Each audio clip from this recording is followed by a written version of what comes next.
Is it fair to say that you are indeed finding more than you're actually seeing ones that do detonate? We are finding quite a few, and we detonate them ourselves. We destroy them ourselves before they actually go off. Absolutely. Switching gears a little bit, General, looking ahead to this weekend with the parliamentary elections, of course, there are always security fears surrounding balloting.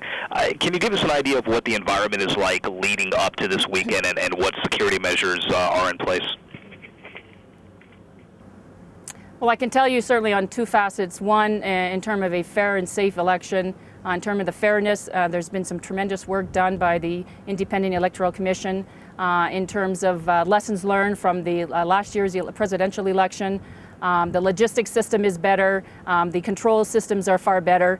So we're seeing just a general a better environment for the people for a fair election. And then in terms of the security, the ANSF have the lead for the security for the elections. They've been working for the better part of this year on contingency plans and plans for each polling station and each polling center to have the right resources in place. And ISAF, we've been working with them on their plans, and we're in support. So this is an Afghan-led security endeavor in support by ISAF when required.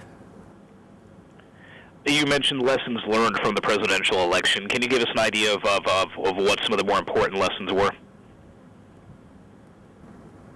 Certainly on the logistics, on making sure there were control measures put in place for all of the ballots, making sure that the ballots and the polling centers and polling stations have been identified in adequate time in order to be able to provide the security nexus that's required in those different areas. Those, I think, are the biggest two, but there are quite a few other lessons learned that we've learned since last September.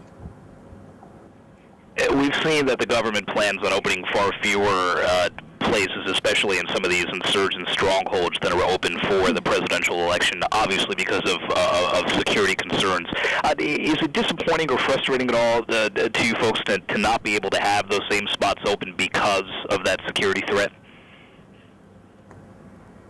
Well, I just want to say first that it's not just the security threat. There are some polling centers that have been closed or polling stations that have been closed because of security. Some others it's because of logistics, actually physically getting to the site. Some of them are no longer required because the population doesn't warrant it. So there's a whole slew of reasons why a center would have been closed. What is the expectation for what you folks might see from the insurgents this weekend? We've seen the threats about disrupting the places themselves, about keeping people from actually getting to the polls through intimidation and whatever else. At what level do you expect to see? What type of disruption are you folks anticipating? Well, I think it would be naive to say that we don't expect anything to go wrong this weekend. This is a building process. This is a country that's building up their democratic rights to vote. But the ANSF are certainly prepared, and the ISAF are certainly there to provide support. I do want to say, though, that this is, for this is a series of 35 different separate provincial elections. And in that, we have 2,500 candidates. And out of the 2,500 candidates, over 400 are women. I mean, I think when you think back a number of years to Afghanistan, I mean, these numbers are staggering compared to what it was in the past. And it shows a real evolution, a real desire for the people of Afghanistan to have a fair and safe election. With that said, General, how pivotal are these elections for Afghanistan going forward? Well, certainly it's an opportunity for the Afghan people to exercise their right to vote, and quite frankly, every vote cast is a vote against the Taliban.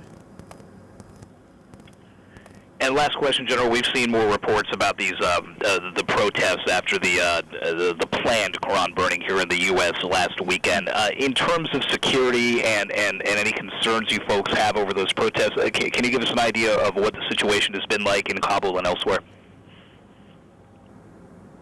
Certainly there have been demonstrations, and I think what this does is it illustrates pretty well 3 points. One, we knew from a week before the Quran burning that there would be violence created in this environment because of it. We had asked internationally, just like anybody else, that this become a non-event. It has.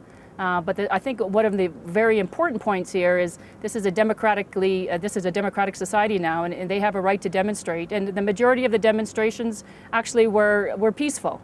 Those that weren't peaceful, unfortunately, I mean, there is intelligence sources tell us a lot of the non-peaceful characterizations of the demonstrations were due to the presence of the insurgents at the demonstration. So, in essence, the majority of them were peaceful, and those that were not, it was created. The environment was created by the insurgents.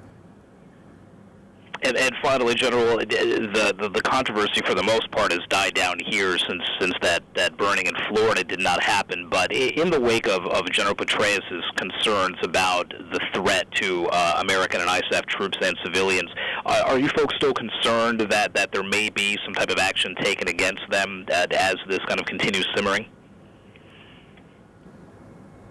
I'm sorry, I missed that. I missed the beginning part of that question. Are you folks still concerned that even though the controversy, at least here, has mostly died down, that there might still be some security threat posed to American and ISAF forces in the wake of the controversy itself? There were demonstrations as late as today due to the Quran burning, or the possibility of a Quran burning. We are trying to get the message out, certainly our ANSF partners, get the message out that there was no such event. And they've been peaceful pretty well for the last couple of days. Okay, General, that does it for my questions. Anything else you want to add in, ma'am? If I can just say that there is certainly been throughout this country some distinct signs of progress, whether it's in one of the areas yesterday, the elders of a village driving the insurgents out who are trying to attack a potential parliamentary candidate, or whether it's reintegration efforts across this country. It feels good to see that there's been some progress made, certainly right at the tactical, at the village level. Well, General, I do appreciate the time this morning. Thank you very much. Thank you. Have a great day.